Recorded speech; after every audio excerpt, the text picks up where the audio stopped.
Hey guys, this is Rob Smith with Compass here in Atlanta, Georgia. It's Friday, March 20th. It's our second day of spring, and what a weird week it has been.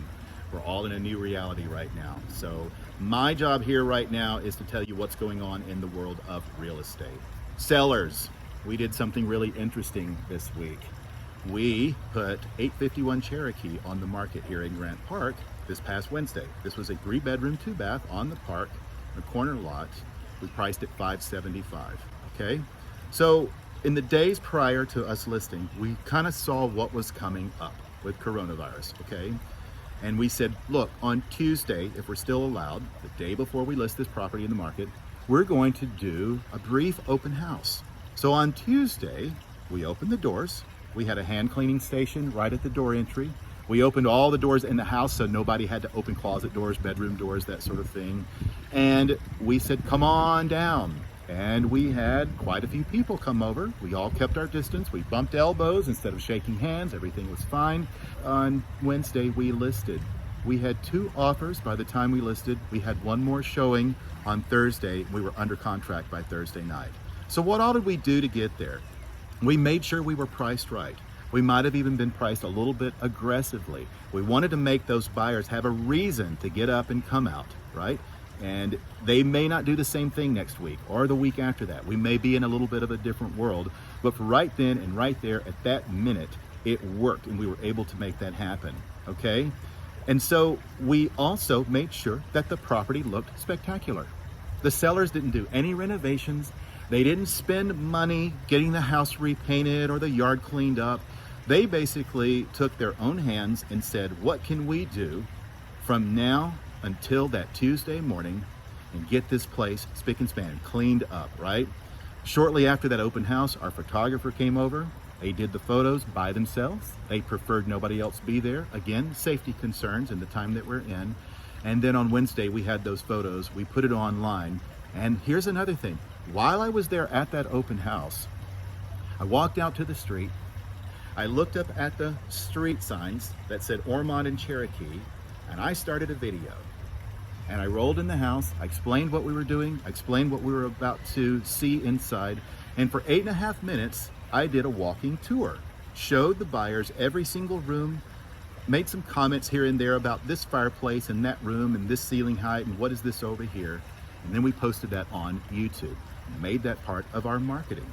Shortly thereafter, Curbed Atlanta picked it up, included our video for our walkthrough, and we were under contract on Thursday evening after receiving the offers, and we're closing in really short order.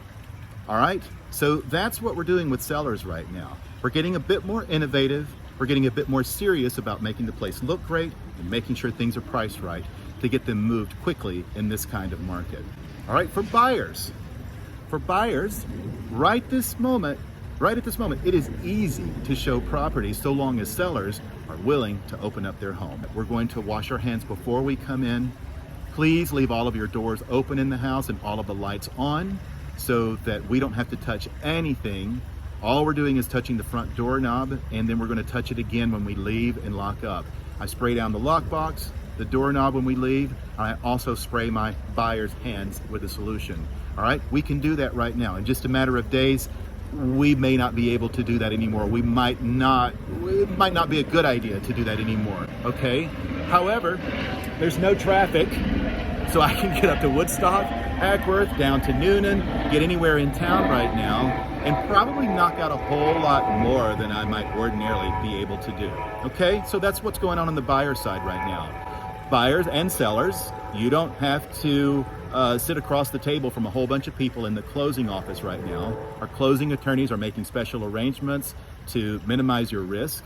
Real estate agents and loan officers are not going to closings right now. So I want to talk about a situation that didn't work out this week, and I want to talk about why this is okay.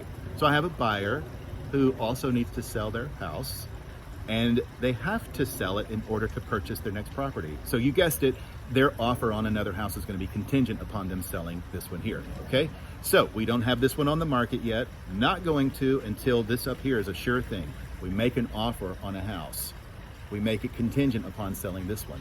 Seller up here says, I don't know, your property's not on the market yet. There's no way for me to determine that your buyer for this thing is going to hold tight through everything that's going to be happening over the next few days. I want to sell my property to somebody that has a sure thing and they don't have a contingency. Buyer here says, no, there's no way I'm getting involved in a contract to purchase something else if I can't have a contingency to sell this thing. I really need that contingency in there, and I need to know that somebody up here will let me out of this if my buyer down here just like totally disappears or is non-committed, something happens to their financing. Guys, this may not work out. If you have a contingency to sell your house, right, and you want to buy another one, you're going to find sellers a little bit less receptive to that in this kind of market. We're going all the way back to 2007, 8, 9, 10, 11 again. This is what happened back then, okay? However, if you're going to put this place on the market and you're going to make it contingent, your real estate agent needs to make as much of a compelling argument as possible toward that seller that you're making this offer for. Dear seller, I know that my buyer's offer is contingent upon them selling their house. However, I'm giving you a full offer price. No seller paid closing cost request. We're going to close in a month and a half in order to give this person time to get their home on the market and under contract. Here are my stats as a real estate agent. I'm going to be the one listing and selling their house as well. And you want to give them your stats. Talk about your days on market over the past year, your median days on market. If you can throw some stats out there where that agent believes that you're going to get this out of their way in 10 days or less, you're demonstrating to that listing agent and of course to that seller, hey, this guy's going to get this done, or she's going to like really knock this out of the park. Look, we're just going ahead and accept the contingency. That's as good as we're going to get. This other offer we got is like $10,000, $11,000 below our price. And if it doesn't work and the seller still says, nope, I'm still not taking this contingent offer from this person, you've presented your best case. That's completely understandable. Look, every single thing from this day forward is going to be on a case-by-case basis. What do you want? How much risk are you willing to take? What is the reality of the market? Is something in front of you that would never happen again in another kind of market?